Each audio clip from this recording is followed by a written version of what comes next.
Nous allons voir dans cette capsule vidéo comment faire le publipostage des enveloppes. Alors, deux possibilités s'offrent à nous. Soit nous décidons de cliquer ici sur Enveloppe. Il nous donnera automatiquement la fenêtre Options d'enveloppe. Ou nous avons la possibilité d'aller dans Démarrer la fusion et le publipostage et d'aller sur Enveloppe. Nous aurons la même fenêtre qui va s'afficher.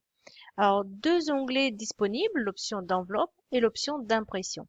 Dans l'option d'enveloppe, nous allons ici décider de la taille de l'enveloppe. Donc là aussi, il faudra bien vérifier la taille que vous avez et les normes que vous avez. Soit ça peut être écrit sur le bloc de vos enveloppes, soit vous prenez les enveloppes standards, c'est-à-dire légales US 8,5 x 14 ou lettres US 8,5 x 11 pouces. En possibilité également, si vous n'avez pas l'enveloppe qui correspond dans la liste, de partir sur taille personnalisée. Vous aurez en fait la possibilité de aussi bien de paramétrer en largeur comme en hauteur vos enveloppes. Pour cela, vous devrez au préalable les avoir mesurées en centimètres. Ensuite, vous avez la possibilité de modifier et de paramétrer la police de l'adresse du destinataire ainsi que la police de l'adresse de l'expéditeur. Alors, en cliquant sur le bouton police, vous aurez accès automatiquement à police, style de police, taille et tous les effets que vous pouvez mettre sur la police du destinataire. Donc ici, nous allons garder à défaut le texte qu'il propose et cliquer sur OK. Et vous avez la possibilité également de décider la marge de gauche et marge supérieure de votre destinataire. Là aussi, il vous propose un paramétrage à défaut, mais vous pourrez également faire 2 cm,6 ou également faire 3,9 cm. Tout dépend de où vous voulez placer votre bloc de destinataire.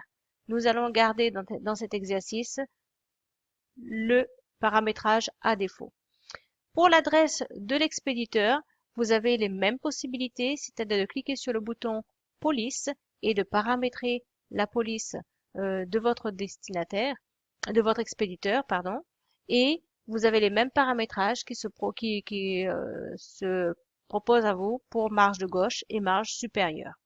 Lorsque vous avez paramétré les options d'enveloppe, vous pourrez aller dans les options d'impression juste à côté. Alors, première chose, vous aurez votre imprimante qui va automatiquement figurer juste au-dessus, ici, et vous aurez la possibilité de choisir la méthode d'alimentation de votre imprimante. Alors là, les différents modes qui se proposent à vous sont ici.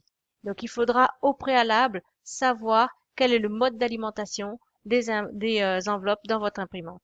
Si tel n'est pas le cas, il faudra faire des tests afin de savoir dans quel sens vous devez placer votre enveloppe. Alors, vous avez la possibilité de faire imprimer face vers le haut ou dans l'autre sens, ça va être face vers le bas.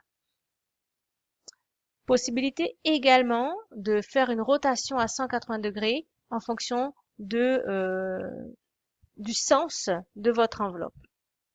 Et puis, vous avez l'alimentation ici qui vous proposera les bacs à défaut ou le bac si vous avez un bac spécifique pour l'enveloppe. Souvent, il se trouve en avant. Vous aurez la possibilité de le choisir également ici.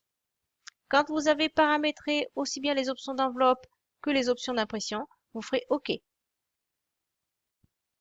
Ensuite, nous allons continuer donc notre publipostage et aller choisir des destinataires. Donc, vous cliquez sur le bouton Sélection des destinataires et vous allez soit entrer une nouvelle liste, soit utiliser une liste existante.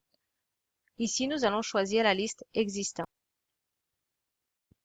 Lorsque vous l'avez trouvé, vous cliquez donc sur votre base de données enveloppe et vous faites Ouvrir.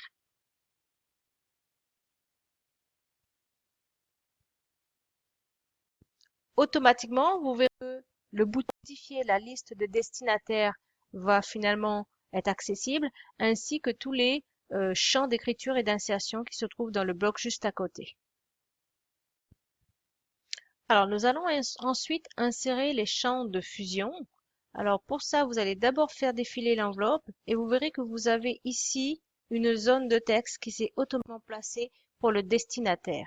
À partir de là, vous pouvez soit décider d'insérer le bloc d'adresse ou décider d'insérer les champs de fusion.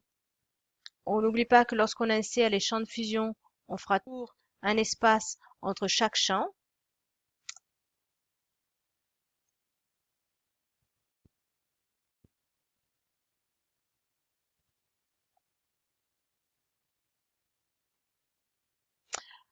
Alors, vous pourrez aussi, si vous le souhaitez, placer l'adresse de l'expéditeur ici.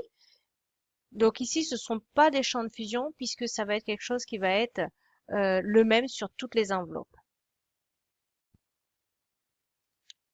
Alors, donc quand vous avez placé l'adresse de l'expéditeur, vous retournez dans l'onglet Flux et postage et là, vous allez